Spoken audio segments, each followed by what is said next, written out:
ভারতের পশ্চিমবঙ্গের মুর্শিদাবাদ জেলার একটি দুর্গাপূজা মণ্ডপে সম্প্রতি ঘটে যায় এক আলোচ্য বিষয়, যেখানে আন্তর্জাতিক রাজনৈতিক ব্যক্তিদের অসুর বা দানব রূপে ধরা হয়েছে।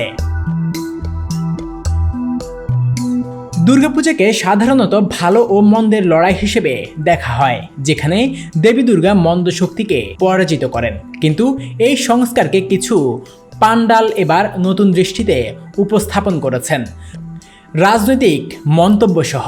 মুর্শিদাবাদের বেরহামপুরে খাগড়া শ্মশানঘাট এলাকায় এক মণ্ডপে মহিষাসুরের ভাস্কর্য তৈরি করা হয়েছে, যেটি অনেকটাই মার্কিন সাবেক রাষ্ট্রপ্রধান মিল খুঁজে পান। অন্য একটি পান্ডালে সাধক নরেন্দ্র স্মৃতি সঙ্গমণ্ডপে বাংলাদেশি অর্থনীতিবিদ ও নোবেলজয়ী মোহাম্মদ ইউনুসকেও অসুর রূপে তুলে ধরা হয়েছে। সেই সঙ্গে এক পান্ডালে পাকিস্তানের প্রধানমন্ত্রী শাহবাজ শরীফের ছবিও দেখা গেছে।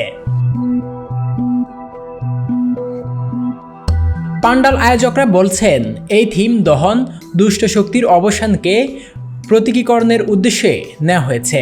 তারা যুক্তি দিয়েছেন, এই রাজনৈতিক ব্যক্তিরা বর্তমানে সামাজিক, অর্থনৈতিক ও নৈতিক জরুরি চ্যালেঞ্জের অংশ হিসেবে বিবেচিত। কিন্তু এই কৌশলটা সমালোচনা ও বিতর্ক সৃষ্টি করেছে। কেউ বলছেন ধর্ম ও উৎসবের মাঝখানে রাজনৈতিক প্রতীকী প্রতিবাদ ঠিক না। কেউ আবার বলেন এটা সৃষ্টিশীল রাজনৈতিক ভাষার অংশ। এই ঘটনা আমাদের সামনে প্রশ্ন তুলে দেয়, ধর্ম ও সংস্কৃতি মঞ্চকি রাজনৈতিক প্রতিবাদের প্ল্যাটফর্ম হতে পারে?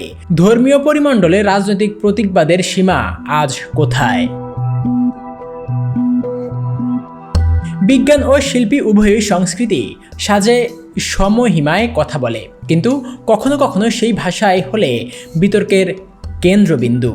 এই বিতর্ক ভারতের প্রতি বছরকার দুর্গাপূজার পরবর্তী আলোচনায় কি নতুন মাত্রা যোগ করে কিনা?